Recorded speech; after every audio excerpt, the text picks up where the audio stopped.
Hello students, कैसे हैं आप सब। क्या आप मोल का जो सीट है वो बना रहे हैं या बना लिए हैं। तो अब हम लोग मोल का जो अच्छा क्वेश्चन है आपके सीट में या जो प्रीवियस ईयर प्रॉब्लम्स है उसको डिस्कस करेंगे। हालांकि जब हम लोग क्लास कर रहे थे मोल का तब भी बहुत सारा क्वेश्चन ऑलरेडी हम लोग कर चुके हैं, बट फिर भी और भी हम लोग क्वेश्चन करेंगे ताकि आपका कॉन्सेप्ट क्लैरिटी और बढ़ जाए, है ना। तो आज हम लोग मोल कॉन्सेप्ट में प्रीवियस ईयर में जो भी अच्छे क्वेश्चंस आए हैं वो सारे डिस्कस करेंगे। हालांकि हम लोग पढ़ते समय भी बहुत सारा क्वेश्चन डिस्कस किए थे, तो जो कुछ भी बचा खुचा हुआ अच्छा क्वेश्चन रह गया था उसको आज हम लोग डिस्कस करते हैं। ये आपके सीट में भी मिलेगा, है ना।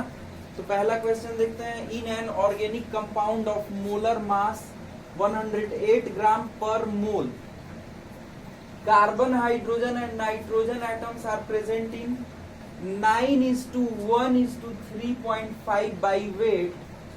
तो इसका मॉलिक्यूलर फॉर्मूला पूछा गया है ना। तो कैसे कैलकुलेट करेंगे।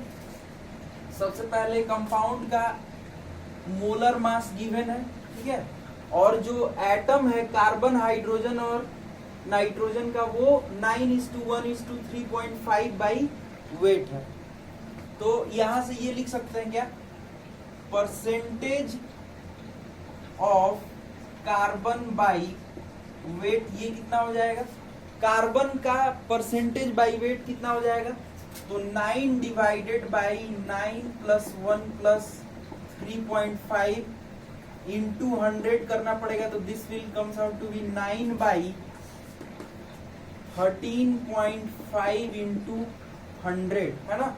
तो ये देखिए ये हो जाएगा आपको 900/13.5, this will be equal to 66.6%, ठीक है। अब देखिए इसी तरीके से percentage of hydrogen by weight कितना हो जाएगा। देखिए इससे पहले जो भी मतलब जनरली हम लोग क्वेश्चन करते हैं परसेंटेज बाई वेट दिया हुआ रहता था, लेकिन इसमें परसेंटेज बाई वेट नहीं गिवन है। क्या दिया हुआ है, उसका रेशियो गिवन है। तो सबसे पहले इसको परसेंटेज बाई वेट में कन्वर्ट कर रहे हैं। तो हाइड्रोजन में कितना हो जाएगा, 1/13.5 into 100, this will be equal to 100/13.5, this will be equal to 7.4%, ठीक है।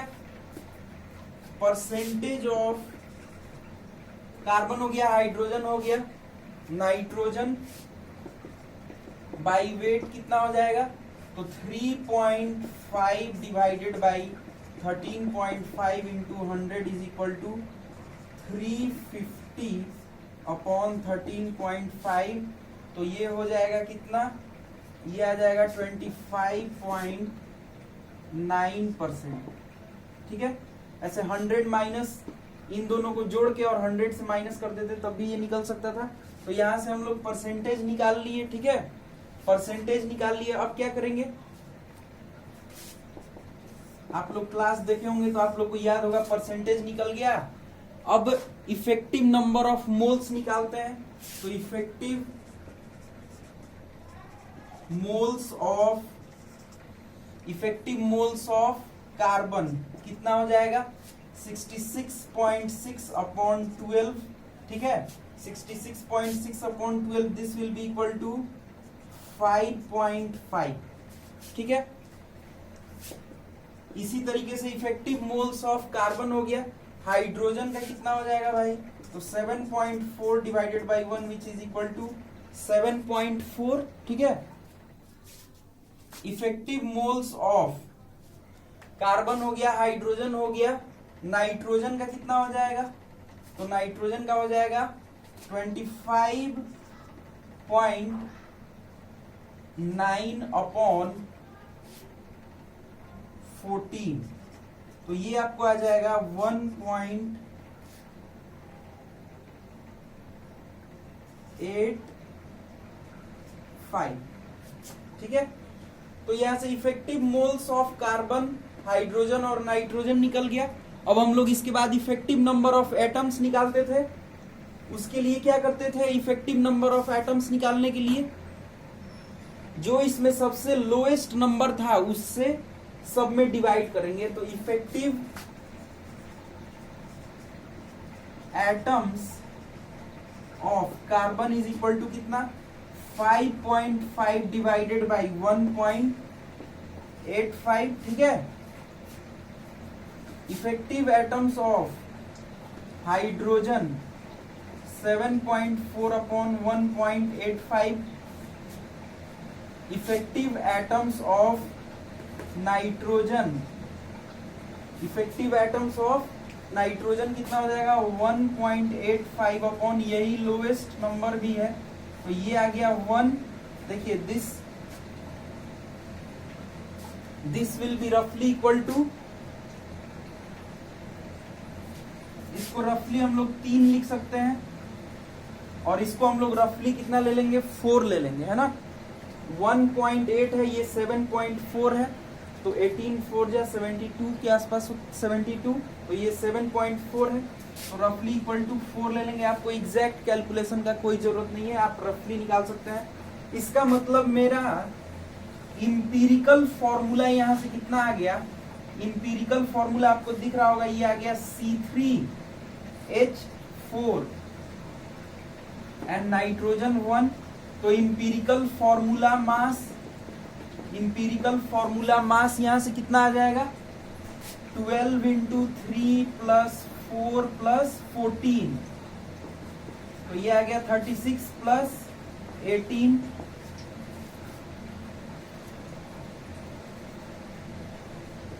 तो ये आ गया आपका कितना 54। और मॉलिक्यूलर मास कितना दिया हुआ है, यानी कि मॉलिक्यूलर फॉर्मूला मास कितना दिया हुआ है 108, तो n का वैल्यू यहां से कितना आ गया 108 बाई 54, तो ये आ गया 2। इसका मतलब molecular formula is equal to होता है n into empirical formula, n का वैल्यू आपका 2 है, 2 इंटू इंपीरिकल फॉर्मूला कितना है भाई, तो C3H4n, इसका मतलब आंसर क्या आ जाएगा C6H8 and N2, this will be your answer। Next question देखते हैं। What volume of hydrogen gas at 273 Kelvin and 1 atm pressure will be consumed in obtaining 21.6 gram of elemental boron from the reduction of boron trichloride by hydrogen। अब देखिए इसमें सबसे पहले तो हम लोग रिएक्शन लिख लेते हैं। बोल रहा है कि हाइड्रोजन गैस का इस टेम्परेचर और प्रेशर पे कितना वॉल्यूम कंज्यूम होगा from the reduction of boron trichloride by hydrogen. ठीक है, यहाँ पे रिडक्शन हो रहा है तो सबसे पहले आपको क्या मिलेगा बोरॉन प्लस HCl। ठीक है, अब इसके बाद आप इसको क्या करेंगे बैलेंस करेंगे, तो बैलेंस करेंगे तो यहाँ पे 2, तो यहाँ पे 2 और क्लोरीन हो गया 6, तो यहाँ पे आपको 3 लगाना पड़ेगा। ये हो गया मेरा बैलेंस्ड इक्वेशन। ये आपका एलिमेंटल बोरॉन हो गया। ठीक है, इसी का एटॉमिक मास दिया हुआ है और क्या दिया हुआ है भाई 21.6 ग्राम, इसी का मास भी दिया हुआ है 21.6 ग्राम। ठीक है, और इसका एटॉमिक वेट भी दिया हुआ है 10.8, तो ये कितना आ गया, इसका मतलब ये 2 मोल आ गया। अब देखिए क्या पूछ रहा है, what volume of hydrogen gas will be consumed, है ना। तो सबसे पहले इसका हम लोग मोल निकाल लें, तो मोल मोल रिलेशनशिप तो हम लोग जानते हैं, क्या लिखेंगे moles of H2/3 is equal to moles of B divided by 2। यहां से ये कितना आ जाएगा H2 का mole divided by 3 is equal to 2/2। इसका मतलब मोल्स ऑफ H2 आ गया 3 मोल्स। और जरा ये चीज समझिए, ये वॉल्यूम पूछ रहा है कब 1 atm एंड 273 केल्विन पे पूछ रहा है। ये तो STP है, हम लोग जानते हैं क्या ये तो स्टैंडर्ड टेम्परेचर एंड प्रेशर का कंडीशन है। तो 1 मोल occupies 22.4 liter at STP, hence 3 mole will occupy। तो volume occupied ये नहीं आ रहा है, volume occupied will be equal to 3 into 22.4 liters which will be equal to 67 point। तो ये आपका आंसर होगा। नेक्स्ट क्वेश्चन देखा जाए, a sample of hydrate of barium chloride waiting 61 gram was heated until the water of hydration is removed। The dried sample weighted 52 gram। The formula of hydrated salt is। Hydrated salt मतलब water उसके साथ added है, water उसके साथ present है, ठीक है। तो सबसे पहले हाइड्रेट ऑफ बैरियम क्लोराइड, तो ये कैसे लिखेंगे, BaCl2 डॉट XH2O, कुछ इस तरीके से लिखेंगे, ठीक है। वाज हीटेड, इसको हीट किया गया है, until the water of hydration is removed। This is your water of hydration। तो ये रिमूव हो जाएगा, तो ये क्या बचेगा, BaCl2 प्लस ऑफ XH2O, ठीक है। द ड्राइड सैंपल वेटेड 52 ग्राम, इसका वेट, ये ड्राई हो गया है ना, पहले ये वेट था, वाटर के साथ प्रेजेंट था, है ना, तो ये वाटर ऑफ हाइड्रेशन था, अब ये वाटर निकल गया तो ये ड्राई हो गया, तो ड्राई सैंपल 52 ग्राम गिवन है। The formula of hydrated salt is, इसका फॉर्मूला पूछ रहा है, तो अगर x का वैल्यू निकाल लेंगे तो इसका फॉर्मूला हम लोग बता देंगे, है ना। तो सबसे पहले देखिए, इसका दिया हुआ है, सबसे पहला काम तो बैलेंस करना होता है, बैलेंस्ड है ये, ठीक है। अब इसका हम लोग मोल निकाल लेते हैं, तो 52 अपॉन कितना हो जाएगा, BaCl2 का मॉलिक्यूलर वेट कितना हो जाएगा, तो 137, और Cl2 है तो ये हो गया आपको 71, तो ये हो गया 8208, तो ये आपको कितना आ गया 1/4 मोल, ठीक है। अब ये देखिए, ये दोनों 1:1 के रेशियो में है, इसका मतलब moles of BaCl2 dot XH2O कितना आएगा भाई, तो 1/4, ठीक है। तो यहां से mass of BaCl2 dot XH2O का कितना हो जाएगा, मास 1/4 into molecular weight of BaCl2 208 अभी निकाले थे, इसको और थोड़ा ऊपर लिखते हैं, इज इक्वल टू 1/4, तो 1/4 इंटू 208, तो इसी का हो गया प्लस ऑफ XH2O, तो 18x लिखेंगे, and this is equal to, देखिए इसका मास दिए हुए है ना, इसका मास दिए हुए है 61 ग्राम, हाइड्रेटेड बैरियम क्लोराइड का मास दिए हुए 61 ग्राम, यानी कि यही जो चीज है ये 61 के इक्वल है, ठीक है। तो यहां से देखिए, यहां से क्या लिखेंगे, अब यहां से आपको इक्वेशन ये वाला सॉल्व करना होगा, तो यहां से ये कितना आ गया 1/4 into 208 plus 18x is equal to 61, तो यहां से ये आ जाएगा 208 plus of 18x is equal to 61 into 4, तो ये हो गया 4 और 244 आ गया है ना, तो यहाँ से 18x इज इक्वल टू कितना हो जाएगा, ये माइनस हो गया तो कितना हो जाएगा 36 आ जाएगा, तो x इज इक्वल टू 2 आ जाएगा। हेंस फॉर्मूला क्या हो जाएगा, फॉर्मूला आपका निकल के आ जाएगा कि BaCl2 डॉट H2, ये आपका फॉर्मूला आ जाएगा। नेक्स्ट क्वेश्चन देखते हैं, 5 litre of an alkane requires 25 heat combustion, ठीक है।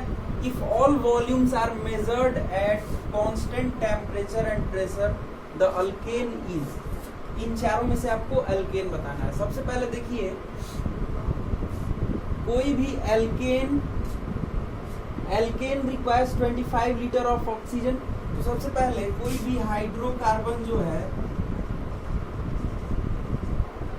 O2 के साथ रिएक्ट करके CO2 और H2O बनाता है, ये आपको ध्यान रखना है, ठीक है।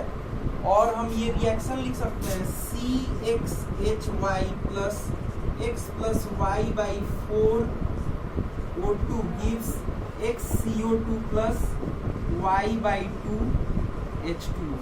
ये देखिए ये एक बैलेंस्ड इक्वेशन है, इसी फॉर्मेट का है, ठीक है। हाइड्रोकार्बन में कार्बन और हाइड्रोजन दोनों प्रेजेंट होगा।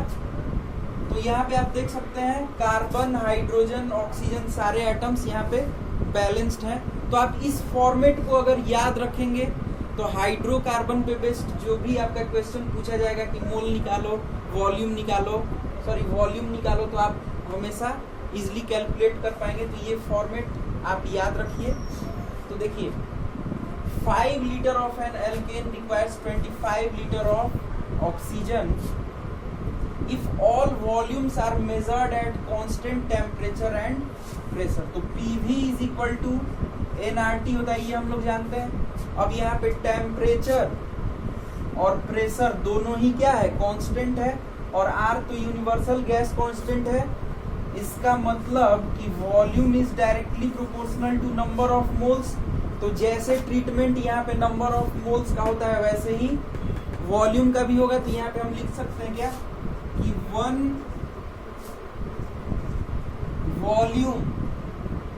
Unit volume of CXHY requires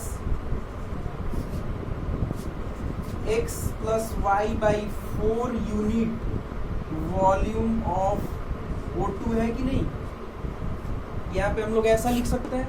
तो यहाँ से देखिए अब ये क्वेश्चन पढ़िए, 5 litre of an alkane requires 25 litre of oxygen. यानी कि अगर इसका 1 लीटर रहता है तो ये देखिए मतलब किस रिलेशन में है, 1:x प्लस y बाई 4। इसका मतलब हम ये कह सकते हैं ना कि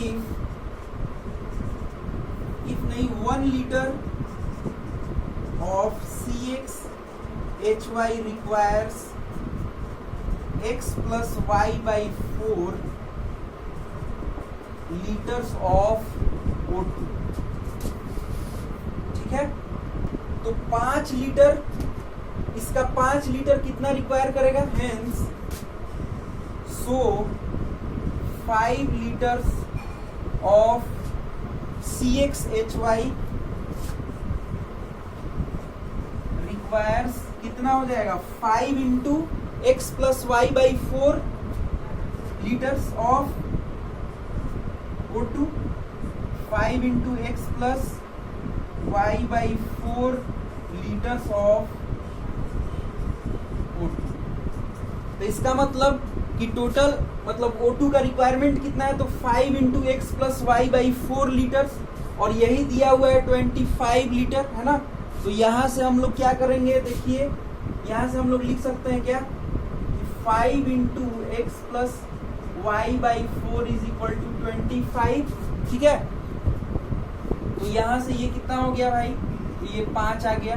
तो x plus y by 4 is equal to 5, ये आना है। अब आपको यहाँ से चेक कर लीजिए, तो ये इथेन क्या होता है, तो इथेन ये आपका C2H6 होता है। तो अगर हम लोग यहाँ पे x को 2 पुट करें और y को 6 पुट करें तो 5 नहीं आएगा, है ना।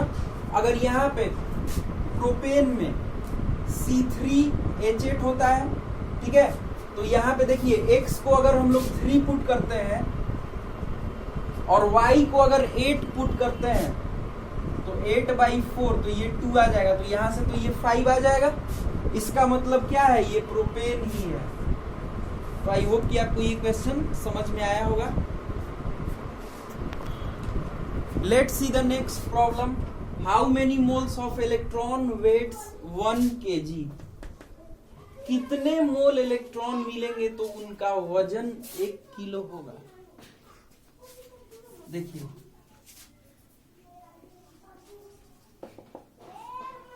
मास ऑफ सबसे पहले हम लोग ये तो जानते हैं ना कि मास ऑफ 1 इलेक्ट्रॉन कितना होता है भाई, तो 9.1 into 10 to the power -31 kg होता है।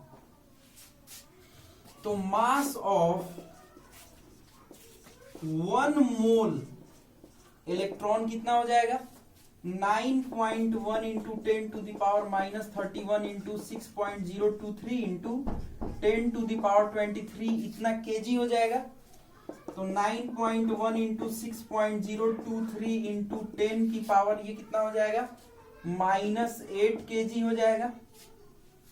यानी कि इतने केजी में 1 मोल इलेक्ट्रॉन है।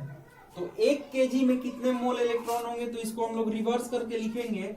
तो since in 9.1 into 6.023 into 10 to the power -20 -8 kg में 1 moles of electron is equal to 1 है। सो इन 1 केजी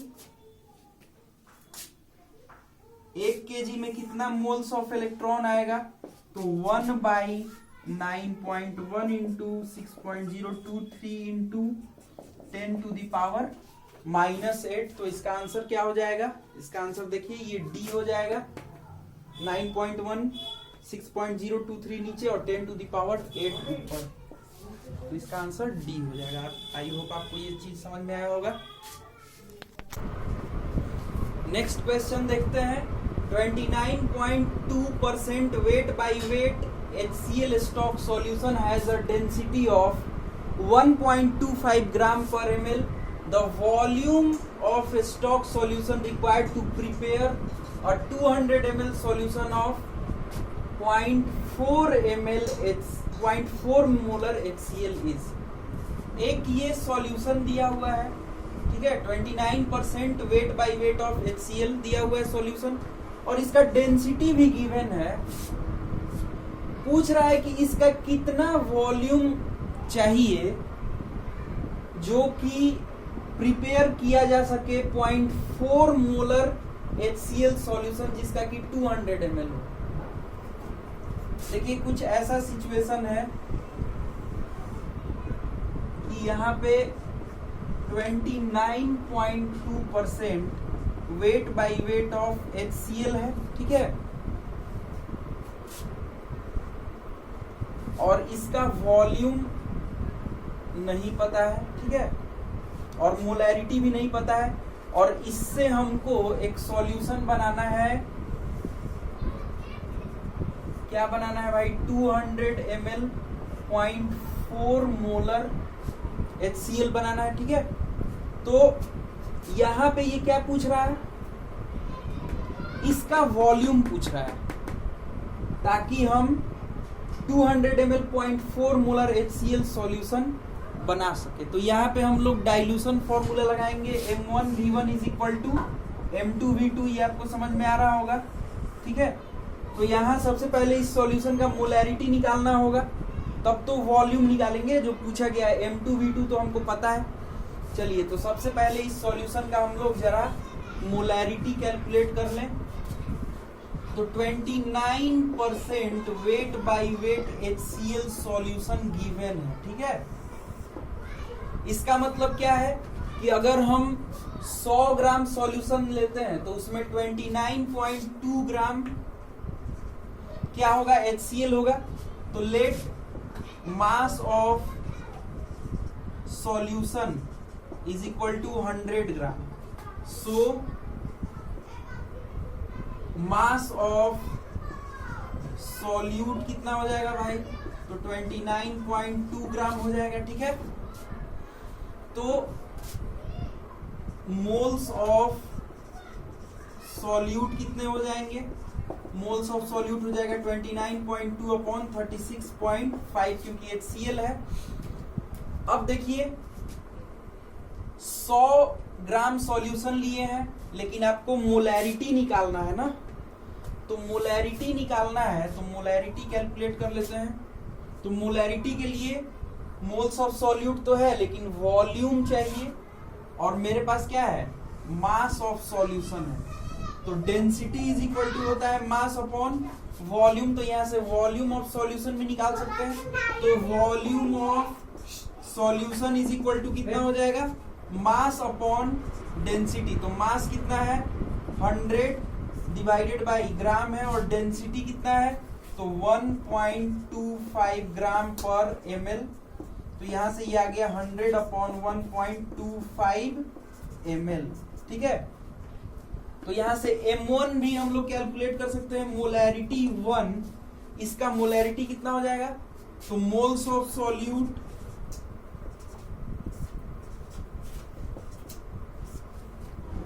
डिवाइडेड बाई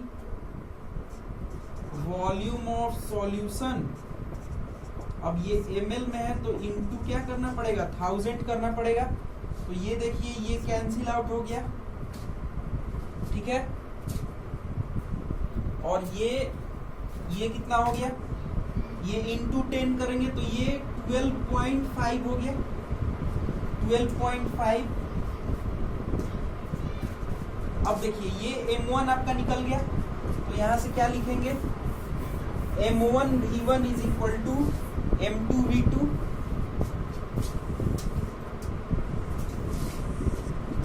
तो M1 V1 is equal to M2 V2 लिखेंगे तो ये कितना आ जाएगा, M1 आ गया 29.2 into 12.5 divided by 36.5 into volume V जो निकालना है इज इक्वल टू M2 कितना हो गया, तो ये हो गया आपको 0.4 इंटू वॉल्यूम कितना है तो 200 है, ठीक है। M1 V1 हो गया। तो अब यहां से हम लोग इसको काटते हैं, तो ये देखिए ये एक पॉइंट से एक पॉइंट खत्म हो गया, 73 आएगा ये, ठीक है 73। और ये देखिए ये पॉइंट से ये पॉइंट खत्म हो जाएगा, और ये कितना बार में कटेगा 5 टाइम्स, और ये कितना हो जाएगा 2 25 हो जाएगा, ठीक है। तो 25 और ये कितना हो जाएगा, यानी कि volume is equal to 8 ml आ जाएगा। आई होप आपको ये चीज क्लियर हो गया होगा। ये 2012 में इंटीजर टाइप में IIT JEE में पूछा गया। तो नेक्स्ट क्वेश्चन देखते हैं। The mole fraction of a solute in a solution is 0.1 at 298 Kelvin. Molarity of this solution is same as its molality, ठीक है। Density of this solution at 298 Kelvin is 2 gram per centimeter cube या 2 gram per ml. The ratio of molecular weight of the solute and solvent is, ये integer type में JEE advance 2016 में पूछा गया है। तो देखते हैं कैसे सॉल्व करेंगे। इसमें रेशियो पूछा गया है molecular weight of solute to molecular weight of solvent, यानी कि molecular weight of solute by molecular weight of solvent is equal to 1, ठीक है। तो सबसे पहले मोल फ्रैक्शन दिया गया है सॉल्यूट का 0.1। इस टाइप का जो भी क्वेश्चन मिले मोल फ्रैक्शन पे बेस्ड, तो आप अगर ऐसा मान लेंगे तो आपका कैलकुलेशन बहुत आसान हो जाएगा। लेट टोटल मोल्स हम लोग 1 मान लिए, है ना। तो मोल्स ऑफ सॉल्यूट कितना हो जाएगा, moles of solute is equal to 0.1 हो जाएगा, और मोल्स ऑफ सॉल्वेंट कितना हो जाएगा 0.9, क्योंकि एक सॉल्यूट प्लस सॉल्वेंट कितना 1 है। तो मोल्स ऑफ सॉल्यूट 0.1 हो गया, मोल्स ऑफ सॉल्वेंट 0.9 हो गया, ठीक है। और देखिए ये क्या दिया हुआ है, मोलैरिटी और मोलैलिटी इस टेम्परेचर पे सेम है।